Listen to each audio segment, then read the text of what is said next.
السلام عليكم ورحمة الله وبركاته. أحبائي أعزائي كل متابعينا على قناة نسر السعيد، برحب بحضراتكم. سعيد أنا بلتقي بكم اليوم ونبدأ حديثنا دايما بالصلاة على الحبيب. اللهم صل وسلم وبارك على سيدنا محمد وعلى آله وأصحابه أجمعين. اللهم انصر إخواننا في فلسطين، اشف مرضاهم ومصابين وارحم شهدائهم يا رب العالمين، وارحم أبي وجميع موتانا. طبعا بعد انتهاء مباراة عفوا شباب بلوزداد واورلاندو بايرتس اللي اتلعبت في جنوب افريقيا، وانتهت بفوز اورلاندو 2-0 على شباب بلوزداد. كده اصبح النادي الاهلي رسميا في دور الثمانية. شباب بلوزداد فقد الامل تماما، حتى لو فاز بالمباراة الاخيرة على ارضه هيبقى 9 نقاط. اورلاندو دلوقتي 11 نقطة، الاهلي 10 نقاط. يعني اورلاندو حتى الان مؤقتا متصدر المجموعة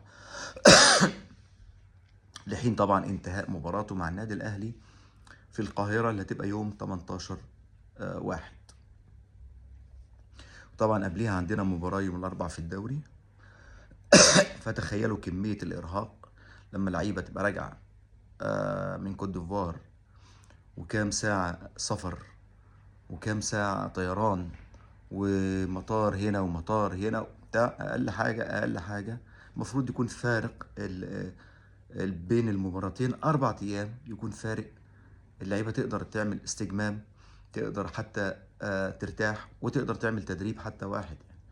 لكن نخلص المباراة السبت، نيجي الاربع على طول مباراة.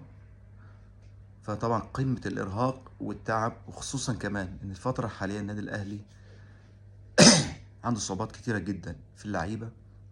عدد اللاعبين اللي جاهزين، كمية غيابات مش طبيعية، سواء للإصابات أو استبعاد أو الناس اللي وقعت في أندية تانية ومشيت. فمع الإرهاق وكم الضغوط اللي على النادي الأهلي ومع ذلك النادي الأهلي دائما في الصدارة متصدر الدوري. هنلعب مباراتنا الأخيرة على الصدارة، وإن شاء الله هنفوز ونتصدر المجموعة. ونبتدي بقى الأهلي، تشوف الأهلي بقى بشكل تاني في دور الثمانية. وده على فكرة التأهل رقم 9 على التوالي، 9 سنين ورا بعض النادي الأهلي بيتأهل إلى دور الثمانية أو ربع النهائي. وده إنجاز كبير، يعني في ظل كل الظروف دي الأهلي بيحقق أرقام قياسية، وبيعدي أرقام، وهي يعني حتى بينافس نفسه في الأرقام القياسية. مفيش فريق في أفريقيا كلها بيقدر يوصل لربع النهائي 9 مرات على التوالي. عندنا فرق بقالها 22 سنة ما وصلتش حتى دوري المجموعات، ما لعبتش حتى في دوري المجموعات، ويرجعوا يقول لك القطب الأول والقطب الثاني. القطب الثاني بأمارة إيه؟ مش فاهم. يرجع يقول لك الأهلي وبيكسب بالحكام. حكام إيه اللي في أفريقيا بتكسب الأهلي؟ ماشي، خلينا نقول الدوري المصري، وإحنا عارفين حكام مصر في الدوري المصري بيعملوا إيه ضد النادي الأهلي، وضيعوا كام دوري مننا. ومع ذلك تطلع ناس لا فاهمة رياضة ولا فاهمة إعلام ولا فاهمة أي حاجة، وتطلع بس تطخ وتقول لك إن النادي الأهلي بيكسب بالحكام. طب يا عم، إحنا بنكسب بالتحكيم. في الدوري بنكسب بالتحكيم، أفريقيا بنكسب بالتحكيم، كأس العالم برضو بنلعب وبنكسب بالتحكيم. فمبروك للنادي الأهلي طبعا صعوده لدور الثمانية أو ربع النهائي في ظل الظروف دي، إنجاز كبير جدا. نتكلم بقى في نقطة إمام عاشور طبعا تخطى كل الأرقام اللي حققها مع الزمالك في 5 سنين، تخطاها مع النادي الأهلي في 1.5 سنة أو أقل من 2 سنين، مش فاكر بالظبط كام بس ما كملش 2 سنين. إمام عاشور دلوقتي بأهدافه ومساهماته وصل لرقم 30، في حين إنه مع الزمالك في 5 سنين كان 27 ما بين تهديف ومساهمات. إمام عاشور طلعوا 3-4 حلقات، مش تعرفوا بس الإعلام عندنا في مصر عامل إزاي وموجه لفين. طلع 3-4 حلقات يتكلموا على بالونة إمام عاشور، ولازم نقطع رقبته ولازم يتعاقب ولازم ولازم ولازم، وقعدوا يفطسوا في الولد. طيب، إنجاز اللي عمله إمام عاشور امبارح هاتريك في دوري الأبطال، انجاز اكيد كبير، حاجة عظيمة جدا والعظمة لله سبحانه وتعالى، ولكن حاجة كبيرة. اتكلموا عليها دقيقتين 3 على الأهداف بتاعت والهاتريك بتاع كل اللي اتكلموا فيه 3 4 دقايق عن إمام عاشور وأجاد ومش أجاد والكلام ده، في حين إن حاجة هبلة وهايفة عفوا يعني في الكلام أو في اللفظ طلعوا ذاته 3 أيام. كل ده ما بيأثرش معانا، كل ده ما بيأثرش مع لعبتنا. إمام قافل ودانه تماما من الناحية دي، ولازم يركز أكتر في الملعب، وهو مركز والحمد لله. شفنا إمام وشفنا وسام امبارح، الاتنين لعيبة، وهنطمنكم على وسام دلوقتي. 2 لعيبة دول معجونين بروح الفانلة الحمراء.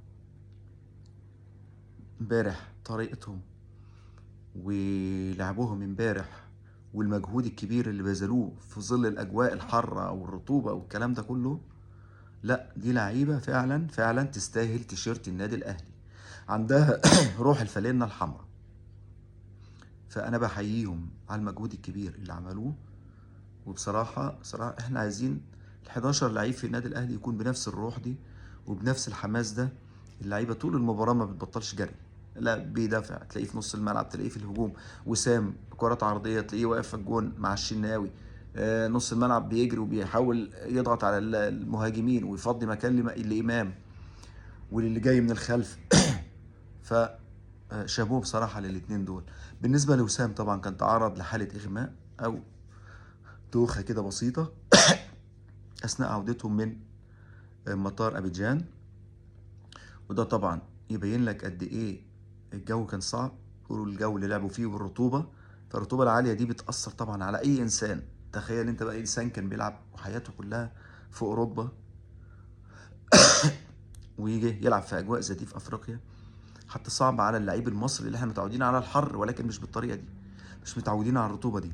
لكن الحمد لله الحمد لله طبيب الفريق طمن كل جماهير النادي الأهلي وطمن كل محبي وسام إن هو تمام والحمد لله، والفحوصات تمام، وإن شاء الله وسام هيكون موجود قريب ويرجع في أول مباراة للنادي الأهلي ويكون متواجد. وربنا يحفظه ويحفظ كل لاعبتنا ويحفظكم جميعا من شر الإصابات أو من أي مرض بإذن الله أو من أي سوء.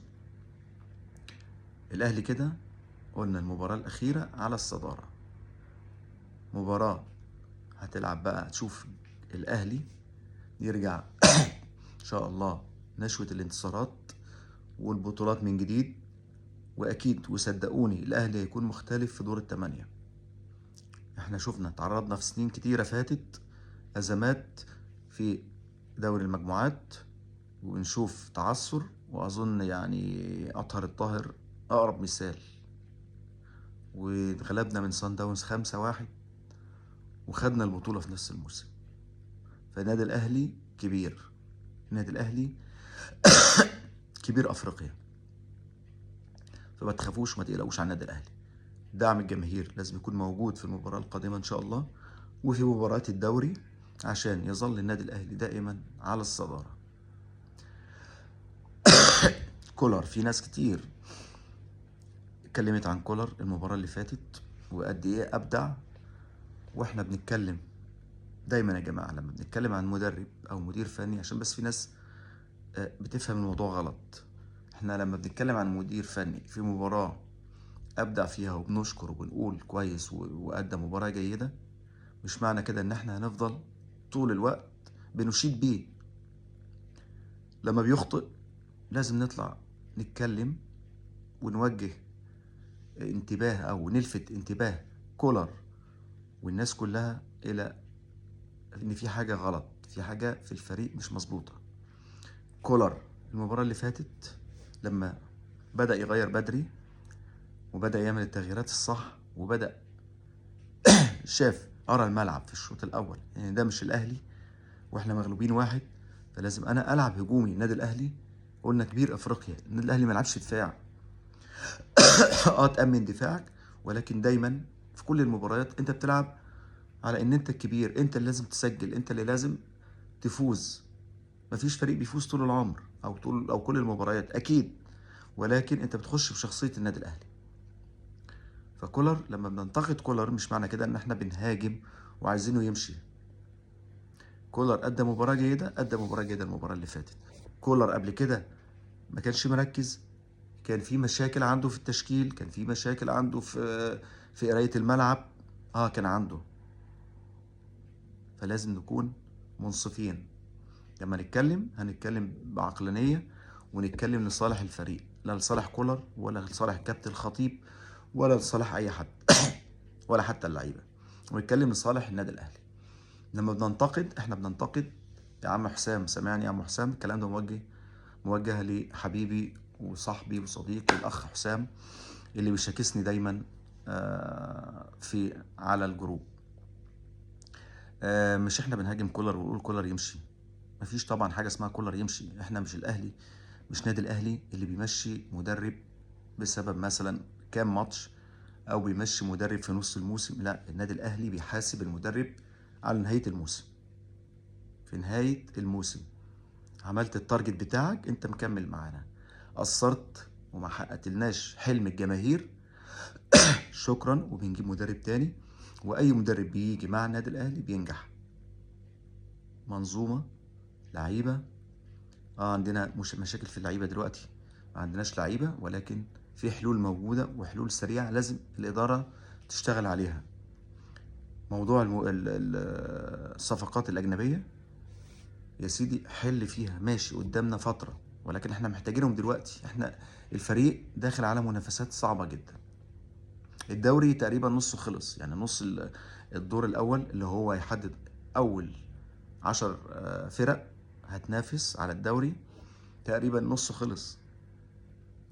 فاحنا محتاجين لعيبه، محتاجين لعيبه. انت داخل الدور الثمانية، ربع النهائي في دوري الابطال، محتاج تدعيمات سريعه جدا. لازم يكون في سرعه في الاداره. الضماطي طلع قال لك مع احترامنا طبعا، او استاذ محمد الضماطي، او زي ما تقول محمد بيه الضماطي، المهم يعني الالفاظ محفوظه او الالقاب محفوظه. ولكن الضماطي طلع قال ان في صفقات قريب جدا وهيتم الاعلان عنها. طيب انا مش لازم استنى صفقات اجنبيه، اقعد بقى يوم يومين 3 4. عندك صفقات محليه ممكن تخلص في ساعه. اعمل صفقات محليه تسند معانا لحد ما تجيب الصفقات الاجنبيه، خصوصا ان الفريق عنده عجز في اللعيبه. قصه معلول لازم تحلوها. انا مستني راي كولر. طب يا عم كولر انجز. مشكله اكرم توفيق، هتجدد مش هتجدد؟ حدد لنا وجهتك، لازم تتحل. اللعيب مشتت، اللعيب مشتت. وشفنا اكرم في المباراتين اللي فاتوا مش مركز. اكرم اتصاب قبل المباراه كمان بشد عضلي، فده مفيش تركيز من اللعيب. فبدل ما انت تايه والجماهير في غضب ما بين الجماهير وقيل وقال والكلام ده كله، لا تعالى انت قدامك النهارده او بكره في اجتماع تحدد موقفك. هتكمل مع النادي الاهلي بشروط النادي الاهلي كذا كذا كذا، عايز زياده هتبقى زيك زي الفئه الاولى مثلا، مفيش اكتر من كده. عايز تكمل معانا كمل، عايز تشوف مستقبلك في فريق تاني اتفضل. الاهلي ما بيقفش على حد، والامثله كتيره وقلناها ونكررها 500 مره. عبد الله السعيد، عندك رمضان صبحي، عندك غيره غيره غيره. شكرا، الاهلي ما بيقفش على حد. فلازم اكرم طبعا لعيب جامد، لعيب عنده روح برضو الفانلة الحمراء، ولكن انتمائك لازم يكون اولا واخيرا للنادي الاهلي والجماهير النادي الاهلي اللي رفعتك للسما فوق. وده مستقبلك، انت حر. عايز تبعد عن النادي الاهلي، عايز تروح تشوف مستقبلك في حتة تانية، ليك مطلق الحرية. ولكن مجلس الإدارة لازم يتخذ قرار نهائي وقرار حاسم في الصفقات، في الناس اللي عايزة تمشي، في الناس اللي عايزة تقعد. موضوع معلول، محتاج معلول، قول له خلاص كولر اديني رأيك خلال يوم أو يومين. احنا ما عندناش وقت، احنا ما عندناش رفاهية الوقت ان احنا نستنى. يعني احنا عايزين مصلحة الفريق. احنا ايد واحدة، الجماهير مع الإدارة مع اللاعبين مع الجهاز الفني، ولكن الجماهير دي كمان ليها حدود، الصبر ليه حدود. الجماهير عايزة تشوف الأهلي دايما دايما دايما أحسن حاجة، ومن حقها. أتمنى التوفيق للنادي الأهلي، ألف مبروك للأهلوية. إن شاء الله إن شاء الله المباراة الأخيرة يوم 18 على استاد القاهرة، هنشوف ملحمة من الجماهير في دعم النادي الأهلي، ونشوف النادي الأهلي إن شاء الله إن شاء الله بيفوز بالمباراة ويتصدر المجموعة، وإن شاء الله ال13 يا أهلي، وكلنا ورا النادي الأهلي في الحلوة وفي المرة.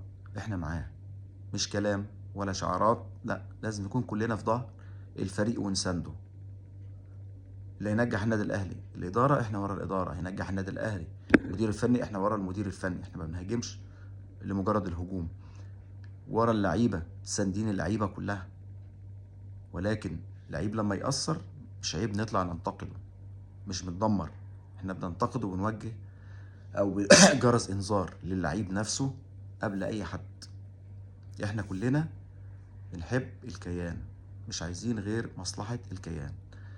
وفي نهاية الحديث اتمنى لكم الصحة والسعادة، والسلام عليكم ورحمة الله وبركاته.